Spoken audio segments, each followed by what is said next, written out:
Okay, move out.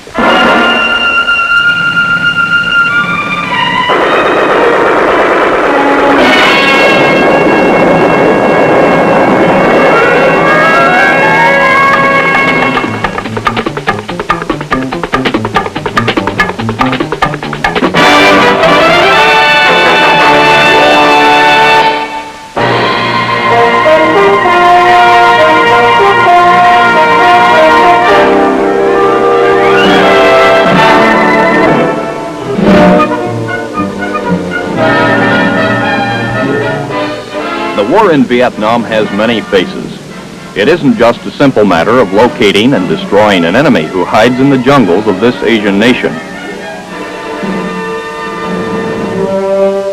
There are human needs to be met if the people of this land are to fulfill their destiny as a free society, and the ultimate real victory is to be won.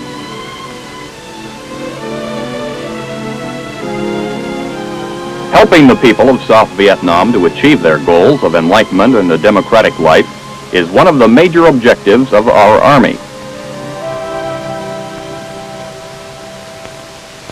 I want you to explain to them that we have two kinds of thermometers here. We have the oral thermometer and we have a rectal thermometer. Explain to them, please, that we have oral thermometer and rectal thermometer. Our nation-building programs are causing more and more Vietnamese to turn their backs on the communist-controlled Viet Cong. The enemy devotes increasing effort to prevent our programs from succeeding.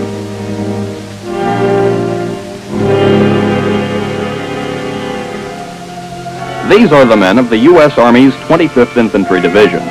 Their task in Vietnam is twofold: to defeat the enemy on the battlefield and to carry out effective civil assistance for the people of this war-torn nation.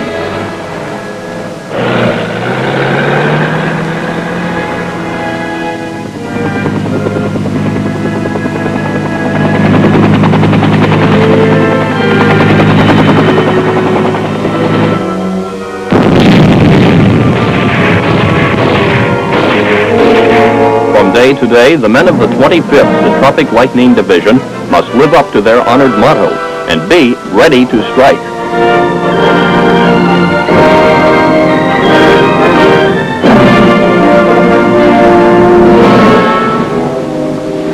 The 25th Infantry Tropic Lightning Division was activated at Schofield Barracks, Hawaii on October 1st, 1941. Composed of organizations which had been in Hawaii since 1921, the 25th is known as Hawaii's Own. Training exercises for the division in the Hawaiian Islands area during the early 60s were concentrated on jungle fighting and were reminiscent of the Tropic Lightning's bitter battles on Guadalcanal in 1942 and the historic Philippines campaign of World War II. By 1965, the division was slated for service in Vietnam. Training was intensified for these veterans of the Korean conflict. In December, deployment of the 25th Infantry Division to Southeast Asia began. First to leave Hawaii were the men of the 2nd Brigade, responding to the request of the U.S. Military Assistance Command in Vietnam.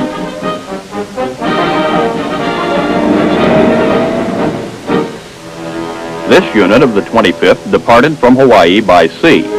Once again, the Army's ready force in the Pacific was being called into action.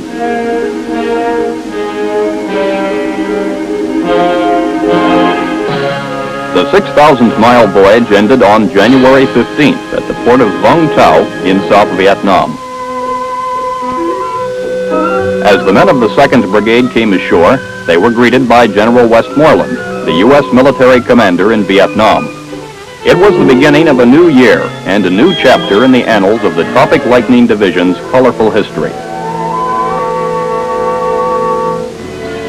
During the next few days, the 2nd Brigade moved upcountry to the Cu Chi district, some 20 miles northwest of Saigon. Day and night, more than 600 vehicles rolled through the little village of Cu Chi as the convoys headed for the division's campsite on the outskirts.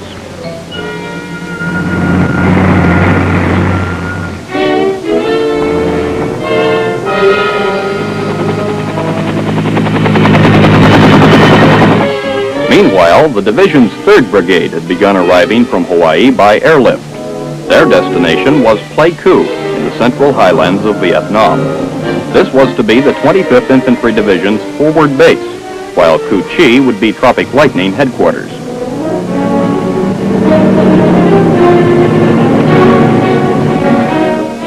Called Operation Blue Light, the airlift of the 4,000-man 3rd Brigade by the U.S. Air Force was completed in record time. 8 days were shaved from the schedule as the brigade's men and materiel were delivered to Pleiku in the largest airlift ever attempted.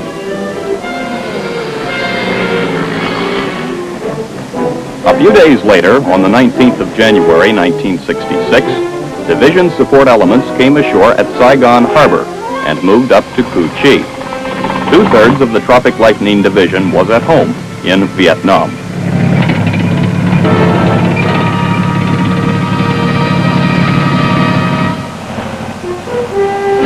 For the men of the 25th, the first major assault upon the enemy came with Operation Garfield.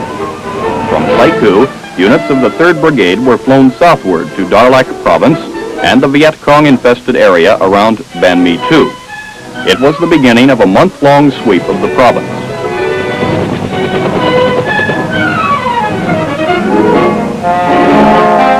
The VC were difficult to pin down, and the searchers were plagued by hidden snipers. As the Tropic Lightning troopers pressed forward, the Viet Cong withdrew deeper into the jungle.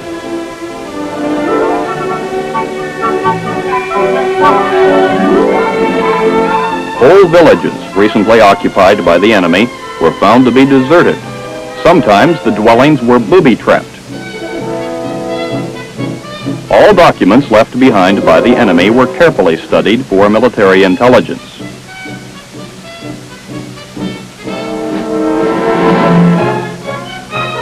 Any place where the Viet Cong may have hidden weapons or valuable papers was thoroughly searched. Even the contents of these bags were examined. Time and again during Operation Garfield, the men of the 25th had to re-evaluate their search patterns and objectives. Actual contact with the enemy was confined to small unit actions. However limited, these sudden shootouts in the jungle took their toll of battle casualties. Some of the enemy were taken alive, but many more were killed. Intelligence gathered from the prisoners guided the troopers from Hawaii as their search continued. Many caches of Viet Cong rice were located thanks to information given by the prisoners. The food was later distributed to needy Vietnamese people. Great quantities of enemy medical supplies and surgical equipment were also captured, and the operation concluded as the VC fled. The men of the 3rd Brigade took these enemy supplies with them and returned to Pleiku.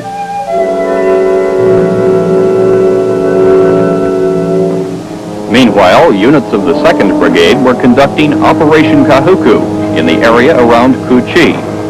Supported by armor, these elements of the 25th ran into heavy resistance as they approached the Micheline rubber plantation. Enemy mortar fire rained down upon the advancing armored personnel carriers. Some of the machines were rendered inoperable as a result of the enemy fire, but this did not deter the Tropic Lightning troopers from continuing their advance.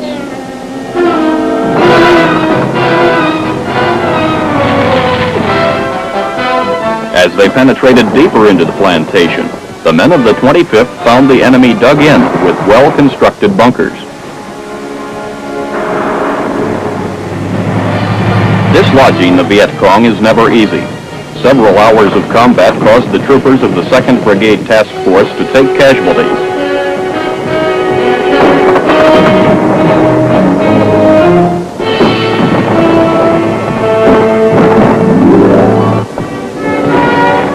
But, in the end, the VC were overcome by superior firepower.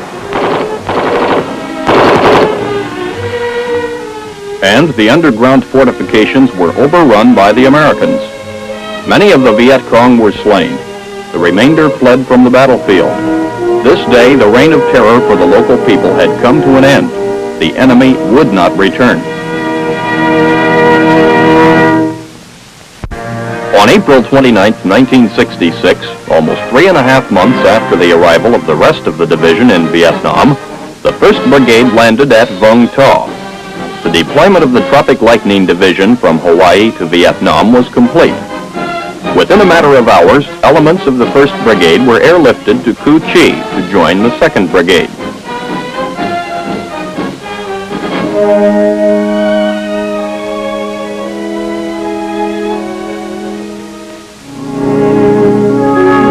Though military operations take much time, the men of the 3rd Brigade established a resettlement camp for refugees in Kon Tum province. Here, the weary victims of the conflict find peace, security, and a degree of hope for a better life in the days ahead.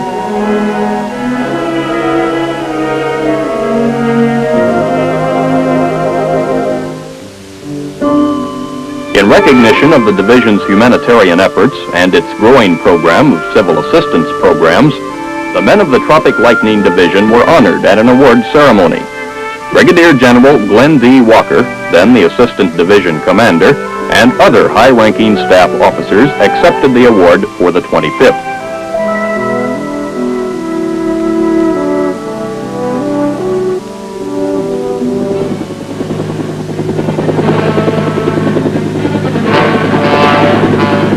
Throughout June and July, the Pleiku, Plei Me area was the scene of a major effort by the 25th Division and some elements of the 1st Cavalry Division Airmobile to clear the Viet Cong from the district.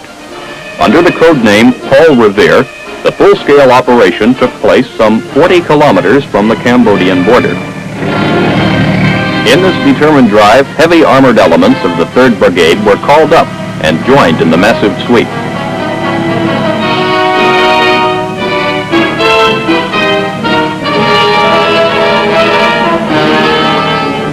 Everything in the book was to be thrown at the VC on this one. The activity grew at a feverish pace, and the task force began to move.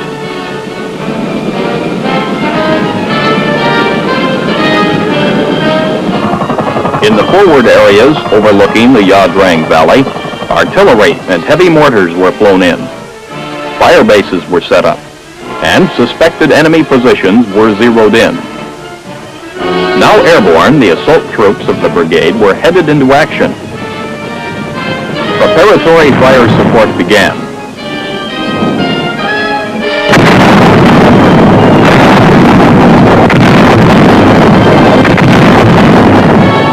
Despite the heavy shelling, the dispersing Viet Cong and North Vietnamese Army units managed to shoot down one of the American helicopters. However, the U.S. troops continued to join the battle.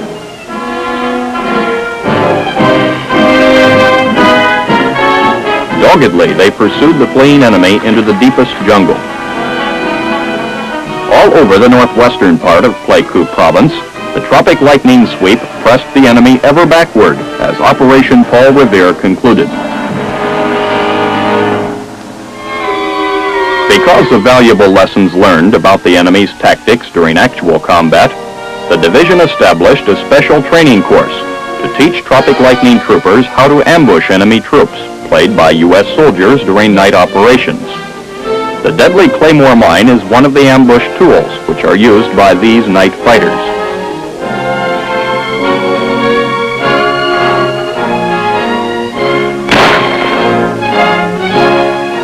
Though the 25th Infantry Division is well trained on the subject of guerrilla warfare, Major General Fred C. Wayland, who was then the commanding general, felt the men would benefit from special instruction on ways to trap the enemy.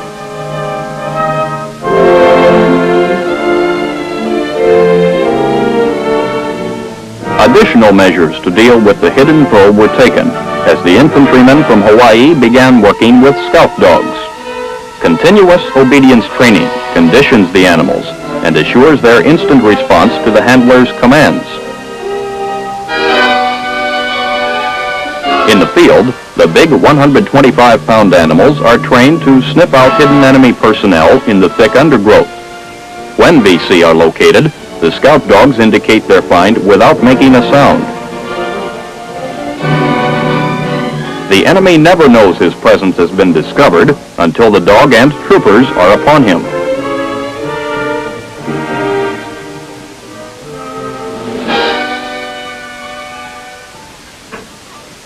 Thưa đồng bào, hôm nay có phái đoàn dân sự vụ thuộc sư đoàn 25 bộ binh. While continuing their combat operations, the 25th Infantry Division, along with all other U.S. Army units in Vietnam, began putting more emphasis upon psychological warfare and pacification programs. Residents of a suspected Viet Cong village are called out for a well-planned pacification festival. Meanwhile, the hamlet has been surrounded by both U.S. and South Vietnamese troops.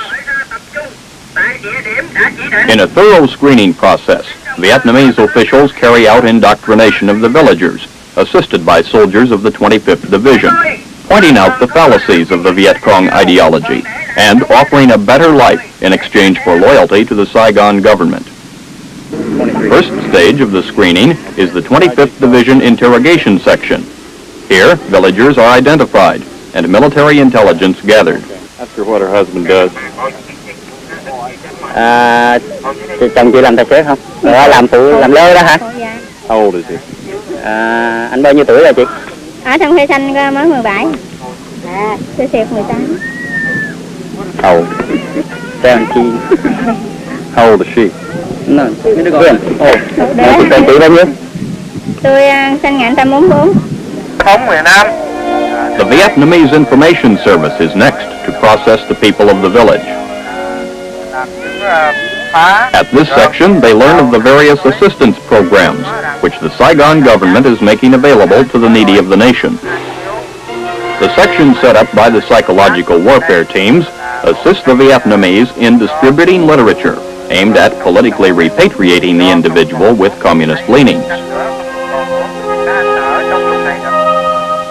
One of the most important aspects of the pacification process is the free medical service given to the villagers. What these physicians and medical aid men do here is long remembered. In the final stage of the screening process, the Helping Hand section determines the most immediate needs of each family and distributes a wide variety of items considered basic for day-to-day living. Pacification festivals like this one are conducted as a joint effort of both the American Military Command and the government of the Republic of Vietnam. Everywhere, the results are encouraging.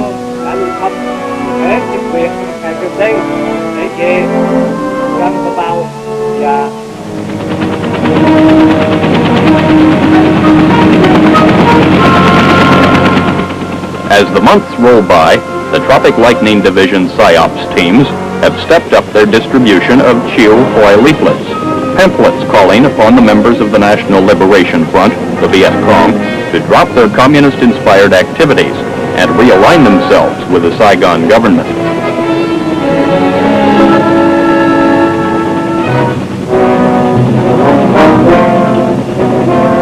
By every means available, the leaflets are disseminated throughout the division's area of responsibility, a major campaign to win over the hearts and minds of the enemy within.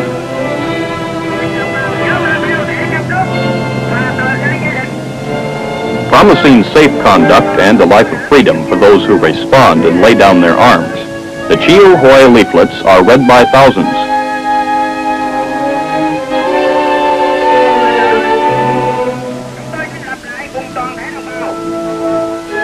And the campaign works. Previous hardcore Viet Cong are defecting to the Americans by the hundreds. In their eagerness to start the new life, the defectors offer wholehearted cooperation. They lead our troops to the hiding places of their former VC guerrilla comrades. Each location is systematically searched, then destroyed.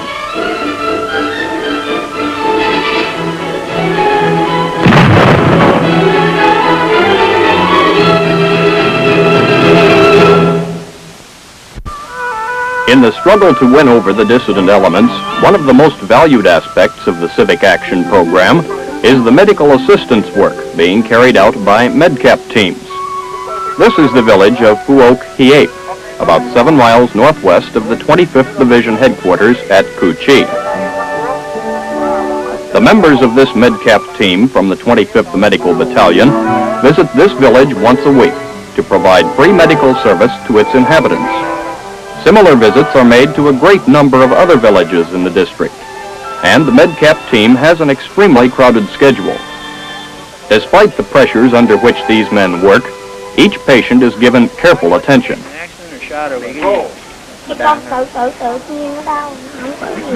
Well, he's got a bad fracture here. He must maybe the bone in there, you know.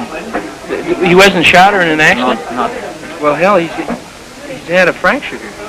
Nói bị cái gì chứ tự nhiên sao bị He vậy? He says no?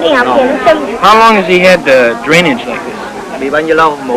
And I think what he's got is an osteomyelitis with fistula and chronic drainage. And what we'll do is ask him to come back next week with his parents, and we'll try and make arrangements for either go to Saigon to the hospital or up to the Tropic back hospital and get x-rays and see if it can be debrided, or maybe just put him on long-term antibiotics. Do you think he understands? Would you ask him, do you think he understands to come back?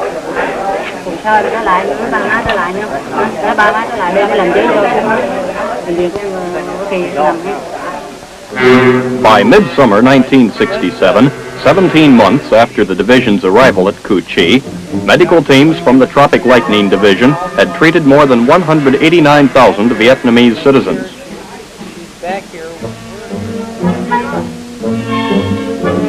The overall civic action program being carried out by the 25th Division takes many forms. Here at the village of Do Chieng, some 50 miles northeast of Saigon, a number of self-help projects have been launched under supervision of the 3rd Brigade S5 section. Captain Vinan Laux is the officer in charge. Do Chieng is in a position here next to the Saigon River. It comprises 5 hamlets. We have here a population of about 10,000 people, which is approximately 2/3 of the total population here in the Tritom district. Because of our position next to the village, we feel that we can get in here and do civic action work with the people and thereby reach most of the people in the district. What we try to do mainly is create projects for these people in coordination with the district and village officials that are going to be, number one, long-lasting, and number two, projects in which the people are going to derive a lasting benefit. We try to get these people, and we have been very successful in getting them to do projects on their own, in which we provide materials, technical assistance, and then they do the projects. I truly feel that the willing cooperation and the enthusiasm shown by the people here in Do Chieng is a good indication that these people feel secure from BC in the area here, that they want to see their village progress, we have come a long way in the time that the brigade has been here and has assisted these people. And I think that in time to come, we're going to find these people contributing more and also feeling more secure in their respective areas here.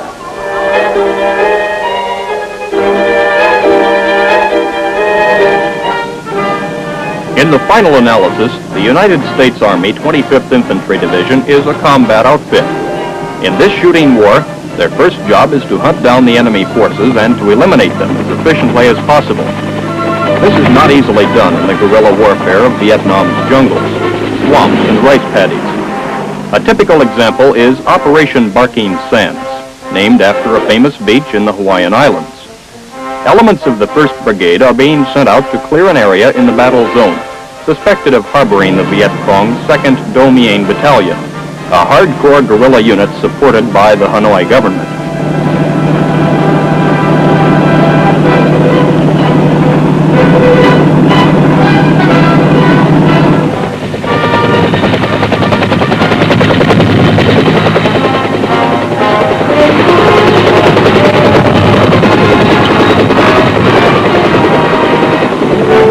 trouble spot is a place with the improbable name of Ap Na Biek, about 10 miles east of the division's Kuchi base. The plan called for the assault force to go in 2 waves, landing about 100 yards apart. At the landing zone, the first wave received fire from the Viet Cong and was immediately pinned down.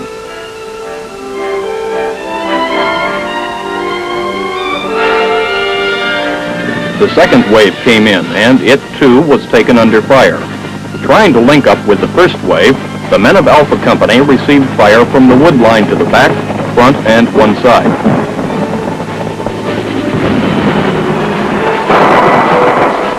They kept pushing ahead, while the forward observer called in the helicopter gunships for suppressive fire.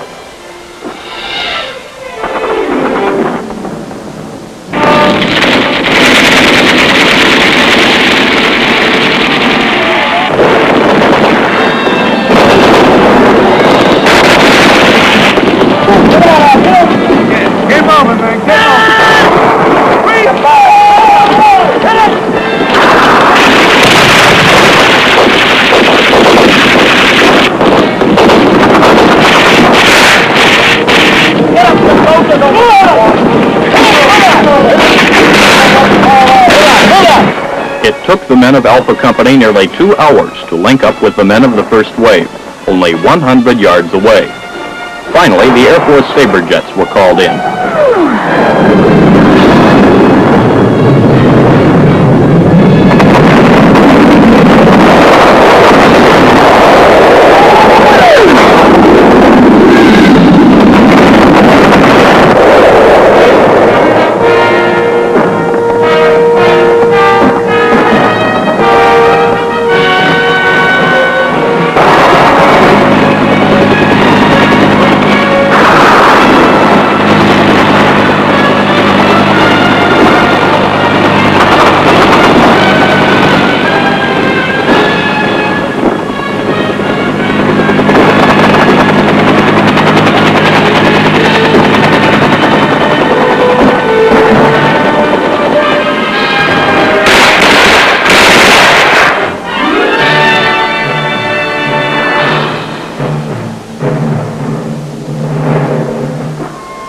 Operation Barking Sands. A small portion of the war against the aggressors was completed. The little hamlet of Ap Na Biek was taken. From day to day, this is the way it is in Vietnam.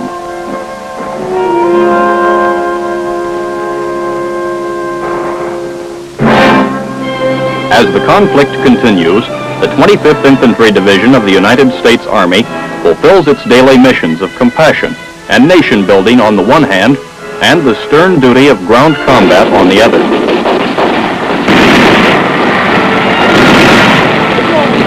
Whatever the demand, the Tropic Lightning Division stands, ready to strike.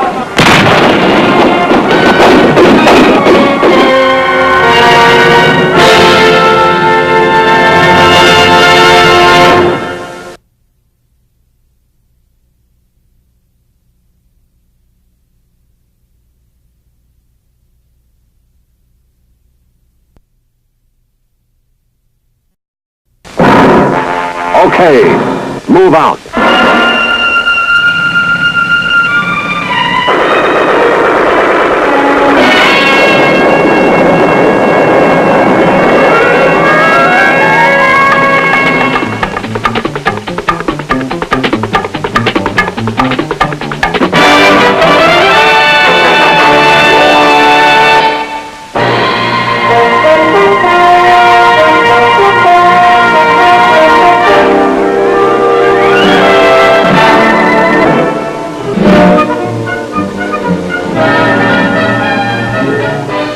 The war in Vietnam has many faces. It isn't just a simple matter of locating and destroying an enemy who hides in the jungles of this Asian nation. There are human needs to be met if the people of this land are to fulfill their destiny as a free society, and the ultimate real victory is to be won.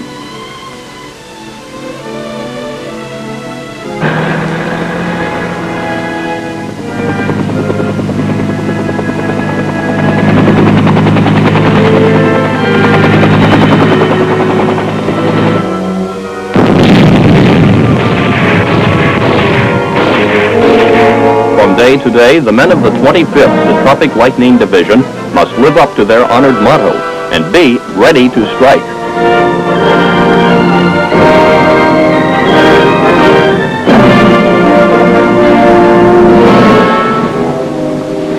The 25th Infantry Tropic Lightning Division was activated at Schofield Barracks, Hawaii on October 1st, 1941. Composed of organizations which had been in Hawaii since 1921, the 25th is known as Hawaii's Own. Training exercises for the division in the Hawaiian Islands area during the early 60s were concentrated on jungle fighting and were reminiscent of the Tropic Lightning's bitter battles on Guadalcanal in 1942, the U.S. military commander in Vietnam. It was the beginning of a new year and a new chapter in the annals of the Tropic Lightning Division's colorful history. During the next few days, the 2nd Brigade moved upcountry to the Cu Chi district, some 20 miles northwest of Saigon. Day and night, more than 600 vehicles rolled through the little village of Cu Chi as the convoys headed for the division's campsite on the outskirts.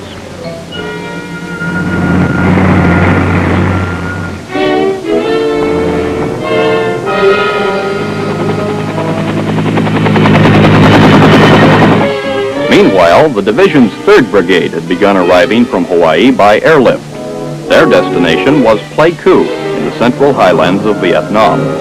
This was to be the 25th Infantry Division's forward base, while Cu Chi would be Tropic Lightning headquarters.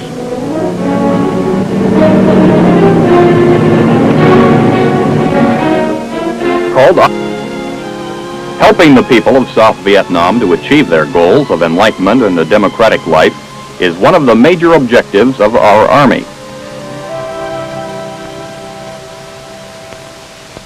I want you to explain to them that we have two kinds of thermometers here.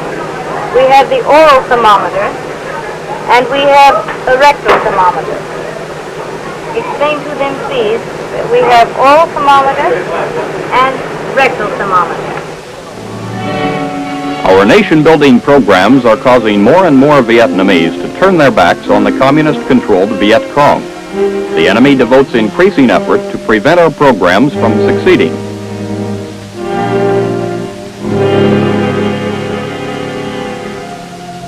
These are the men of the U.S. Army's 25th Infantry Division. Their task in Vietnam is twofold: to defeat the enemy on the battlefield and to carry out effective civil assistance for the people of this war-torn nation. And the historic Philippines campaign of World War II. By 1965, the division was slated for service in Vietnam. Training was intensified for these veterans of the Korean conflict. In December, deployment of the 25th Infantry Division to Southeast Asia began. First to leave Hawaii were the men of the 2nd Brigade, responding to the request of the U.S. Military Assistance Command in Vietnam.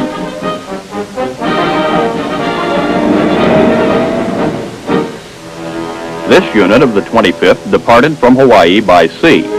Once again, the Army's ready force in the Pacific was being called into action.